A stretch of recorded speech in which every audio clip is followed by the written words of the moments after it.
Welcome back to the channel and to the car that was formerly the subject of Project Bangy McBangFace. But this is just the last few little jobs that need to be done on it and just a bit of a wrap-up video. This is my second bottle of Renovo. This stuff is really good, gotta say. The first treatment of the roof improved it quite a lot, but it just wasn't good enough. They'd obviously had all sorts of stuff on that roof, and all the cleaning that I did and the dyeing that I did, sort of 2 coats of this stuff first time round, just didn't do a good enough job.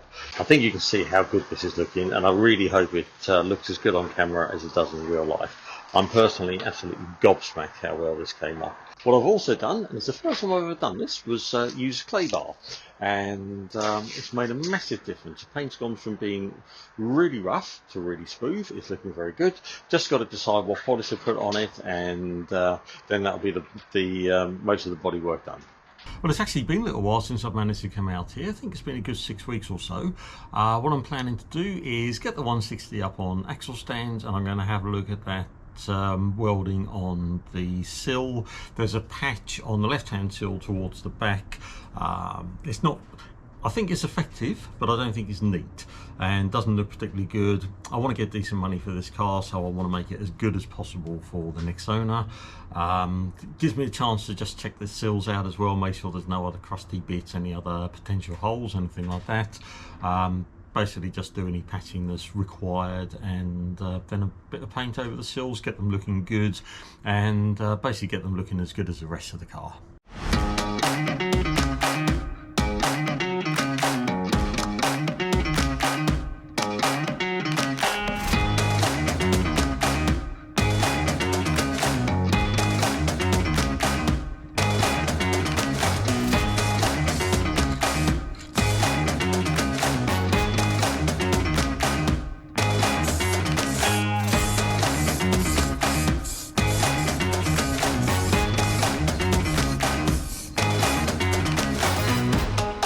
I've also done inside the driver's door shut, where somebody had been getting in and out over the last 20 years.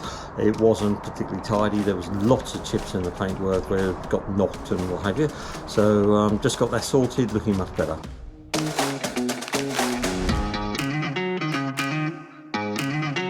Another little job to do is just to sort out this rattling dash binnacle. Swampy picked up on it when he was test driving the car. I suspect there's a couple of broken clips or something like that, but basically let's get it apart and see what it looks like.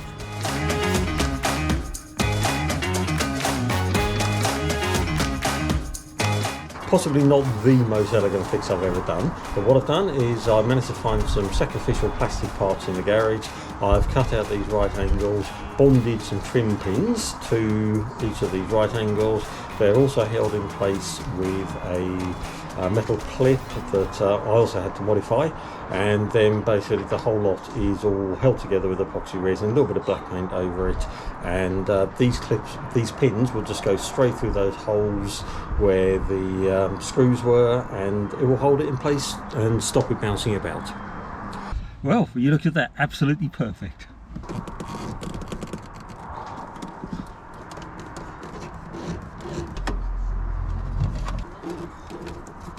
If you saw the video where Swampy took the TF160 out for a drive, you might remember that he picked up on there being a bit of a pull on the brakes when he was braking heavily.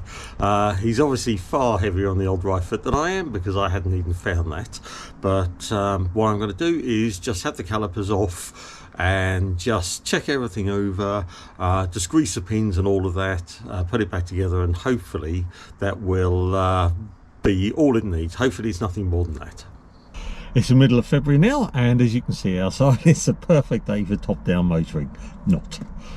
It's absolutely horrible out there. Anyway, back to the car.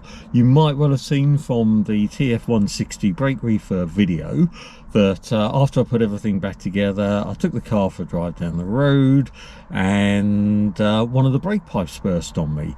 So that meant more work, but all is good now. So just thought I'd do a quick summary. Where the car's at now is that it would absolutely definitely benefit from new tyres. The air conditioning needs sorted out, and although the brakes are okay, New discs and pads are going to be the order of the day. I think that's definitely an imminent job. Another 4 weeks has gone by, and I'm pleased to say that not long after the recording of the last video, somebody contacted me and the 160's gone off to his new home. Hopefully the new owner will take on replacing the tyres, sorting some sort of braking system upgrade, and maybe even fix the aircon, and hopefully that car will last them quite a while before they have to do anything too major to it. I think I've always said I think that's a pretty good car, just needs a little bit of TLC.